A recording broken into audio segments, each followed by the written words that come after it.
एक गांव में राम और श्याम नाम के दो भाई रहते थे। दोनों भाइयों में बहुत प्रेम था। दोनों मिलकर खेत में एक साथ काम किया करते थे, किंतु उन दोनों की पत्नियां बहुत झगड़ालू थी। जब देखो तब ये आपस में झगड़ती रहती थी और बड़े भाई की पत्नी छोटे भाई की पत्नी से अधिक काम कराती थी, जो विवाद का कारण था।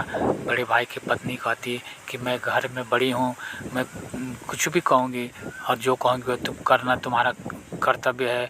इसलिए इन बातों को लेकर के दोनों में अक्सर झगड़ा होता रहता था और यही झगड़े की जड़ भी होती है। धीरे धीरे दिन गुजर रहा था, लेकिन बात अब काफ़ी बढ़ चुकी थी। पानी सिर से ऊपर हो चुका था। एक दिन जब दोनों भाई घर पर पहुँचे तो देखा कि दोनों की पत्नियां आपस में लड़ रही हैं और यह देख कर के उन दोनों भाइयों को बहुत अधिक दुख हुआ, क्योंकि दोनों की पत्नियां एक दूसरे से मारामारी कर रही थी। दोनों भाइयों ने कहा तो कुछ नहीं, लेकिन हट कर के उन्होंने कहा कि भाई अब बंटवारा कर लेना चाहिए, क्योंकि अब इन पत्नियों के झगड़े से बचने का दूसरा कोई उपाय नहीं है, इसलिए हमें अब बंटवारा कर ही लेना चाहिए। दूसरा भाई बोला, हाँ भैया, अब बंटवारा कर लेना ही रास्ता है।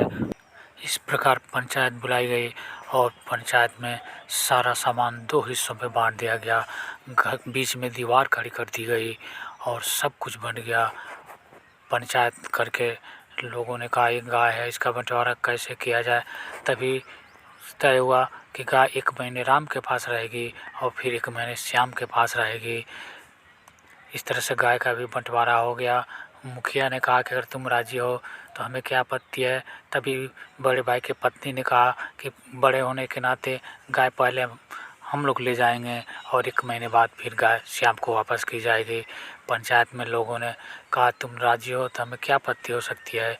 इस तरह से गाय का बंटवारा भी 1-1 महीने के लिए हो गया और इस तरह से राम गाय लेकर के 1 महीने के लिए अपने साथ चला गया।